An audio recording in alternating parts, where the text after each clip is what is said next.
Hello বন্ধুরা, চলে এলাম আজকে নতুন একটা ব্লগ নিয়ে। আজকে সকালবেলা থেকে লালি আবদার করেছিল ওকে নিয়ে বাজার যেতে হবে, না নিয়ে যাওয়ার জন্য ও রাগ করে আকাশের দিকে তাকিয়ে বসে থাকলো। এরপর আমি আমার রথ বার করলাম। সকালবেলা উঠতে উঠতে রথ নিয়ে চলে গেলাম রথের চাকায় হাওয়া ভরতে। অনেকদিন ধরেই হাওয়া ভরবো ভরবো করে আর ভরা হচ্ছিল না। এরপর রথের দু চাকাতে হাওয়া ভরে চলে গেলাম আমরা সবজি বাজারে। সবজি বাজারে একজনের সাথে দেখা হলো, সে বললো তার ফোনটা সারিয়ে দেওয়ার জন্য, তো ফোনটা সারিয়ে দিলাম। তারপর আমরা এগোলাম মাছ বাজারের জন্য। মাছ বাজার করে আমরা চলে গেলাম মুদিখানার দোকানে। এরপর কেনা হলো একটুখানি চিকেন।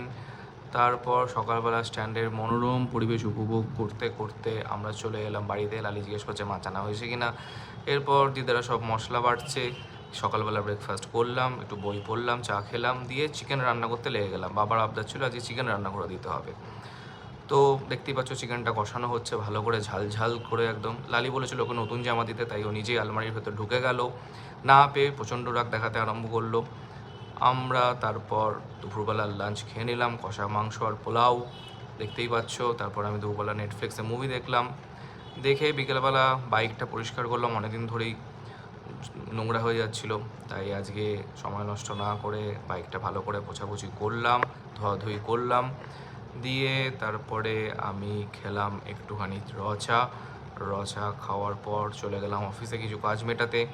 কাজ ফাজ মিটিয়ে চলে এলাম বাড়িতে। এই বসে আছে দাদু আর দিদা। চলো টাটা।